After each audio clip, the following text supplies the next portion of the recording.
PDF के लिए Telegram join करें। डिक्टेशन स्टार्ट होगा 5 सेकंड के बाद।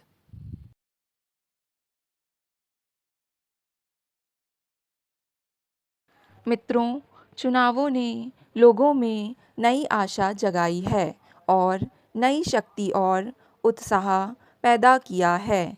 लेकिन आज आपके और मेरे मन में सबसे ऊपर जो विचार है, यह है पूर्वी बंगाल के संकट का। वहाँ भी चुनाव हुए।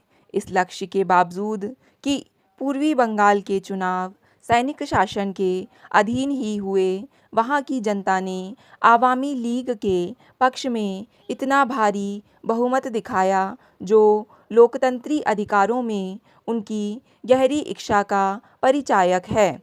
सैनिक शासकों ने बातचीत की इस अवधि को सैनिक जमाव के लिए इस्तेमाल किया और ठीक उसी दिन, जिस दिन आवामी लीग ने सोचा कि आज समझौता हो जाएगा, ऐसा आतंक का दौर शुरू कर दिया जिसका इतिहास में उदाहरण मिलना मुश्किल है।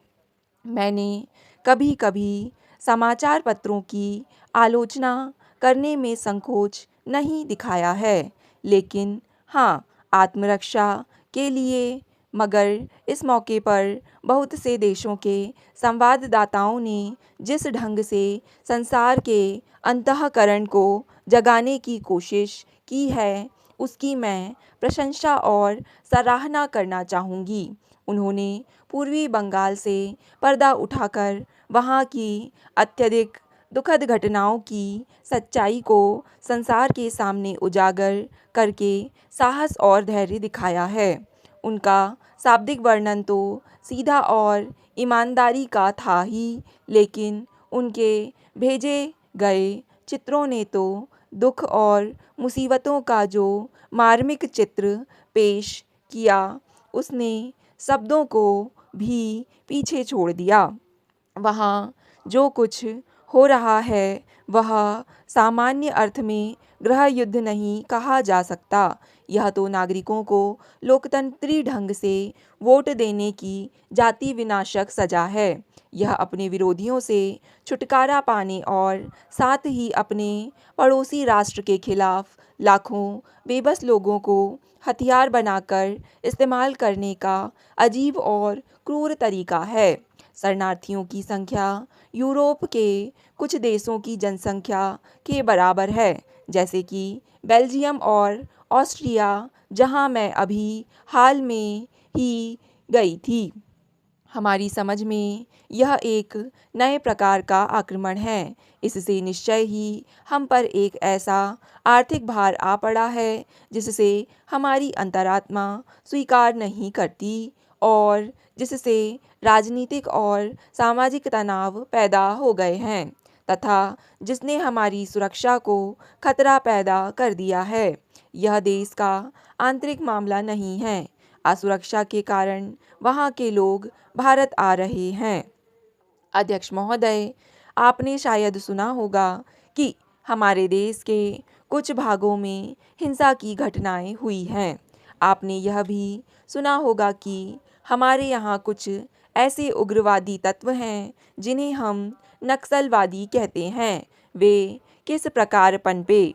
इसलिए कि हमारे देश के कई भागों में समुचित भूमि सुधार कानून नहीं है और जहाँ ऐसे कानून हैं भी, वहाँ उनका परिपालन ठीक से नहीं हो रहा है। इसलिए देश के एक भाग में कुछ उग्रवादी राजनैतिक तत्वों ने लोगों की भावनाओं को भड़काया और ये लोग प्रायः पिछड़ी जनजाति के लोग थे तथा उनका नेतृत्व करके वहाँ के जमींदारों पर तीर कमान और भाले से हमले किए, उनकी हत्या की और उनकी ज़मीनों पर कब्ज़ा कर लिया। अब काम करने का एक तरीका यह भी हो सकता है, लेकिन एक और तरीका यह है कि हम देखें कि अन्याय हो रहा है और इसलिए ऐसे कानून बनाएं जिससे एक व्यक्ति के पास अमुक मात्रा से अधिक भूमि या शहरी संपत्ति आदि ना हो। इस तरह एक व्यक्ति को कष्ट तो होगा ही, लेकिन वह कष्ट इतना ज़्यादा नहीं होगा कि सीमा पार हो जाए, क्योंकि शेष सीमा में भी उसकी मज़े से गुजर बसर होती रहेगी। और यह कीमत है जो हम शांति और आर्थिक विकास के लिए चुकाते हैं।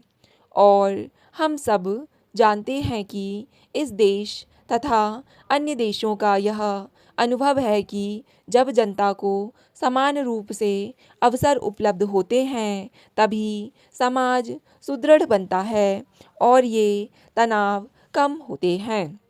हम स्वतंत्रता और लोकतंत्र की बात करते हैं, लेकिन इन शब्दों का अभिप्राय आज ठीक वही नहीं रह गया है जो कुछ वर्ष पूर्व था। उदाहरण के लिए, जब लोकतंत्र का पहले प्रयोग आरंभ हुआ, तब उसका यह तात्पर्य नहीं था कि सभी को अधिकार प्राप्त हो। उसका तात्पर्य था कि कुछ विशिष्ट लोगों को अधिकार मिले, जबकि बहुसंख्यक लोग अधिकारों से वंचित रहे। लेकिन युगों के क्रम में इसका अर्थ बदलता गया और आज पिछले सीमित अर्थ को कोई भी नहीं स्वीकार करेगा। और आज विश्व के सभी प्रतिवाद आंदोलन इसीलिए पिछड़े हैं कि कोई ना कोई समूह महसूस करता है कि चाहे वह काला हो या गोरा या युवा वर्ग, वह अधिकार नहीं पा रहा है जो लोकतंत्र के अंतर्गत उसको प्राप्य है। अध्यक्ष महोदय, भारत में हम एक ऐसा रास्ता खोज निकालने की कोशिश कर रहे हैं जिस पर चलकर हम समाज को बदल सकें, ताकि धीरे धीरे वे सभी जो सदियों से वंचित रहे हैं समान नागरिक बन सकें। प्रथम तो मेरे विचार से यह जरूरी है, मानवीय गौरव के लिए, लोकतंत्र के लिए, स्वतंत्रता के लिए। इसके अलावा यह व्यावहारिक दृष्टि से समान रूप से भी महत्वपूर्ण है। कारण यह है कि अगर ऐसा नहीं होगा तो तनाव पैदा होंगे और कोई भी खुशहाल नहीं हो सकेगा और ऐसी स्थिर सामाजिक परिस्थिति नहीं बन पाएगी जिसमें आर्थिक प्रगति संभव हो सके। भारत ने पिछले वर्षों में काफ़ी प्रगति की है। स्वाधीनता प्राप्ति के बाद से 1962 में हमारी प्रगति काफ़ी उल्लेखनीय रही है। 1962 में चीन के साथ सीमा विवाद को लेकर हमें संघर्ष में उलझना पड़ा और विकास की बजाय रक्षा की ओर ध्यान केंद्रित करना पड़ा और सैनिक मजबूती के लिए काफ़ी धन लगाना पड़ा, जिसे हमारे लिए नितांत आवश्यक सड़कों, स्कूलों तथा अन्य कार्यों में लगाया जा सकता था, क्योंकि उस समय तक हमने देश की रक्षा की ओर कतई ध्यान नहीं दिया था। स्टॉप। डिक्टेशन पसंद आए तो वीडियो को लाइक तथा चैनल को सब्सक्राइब करें।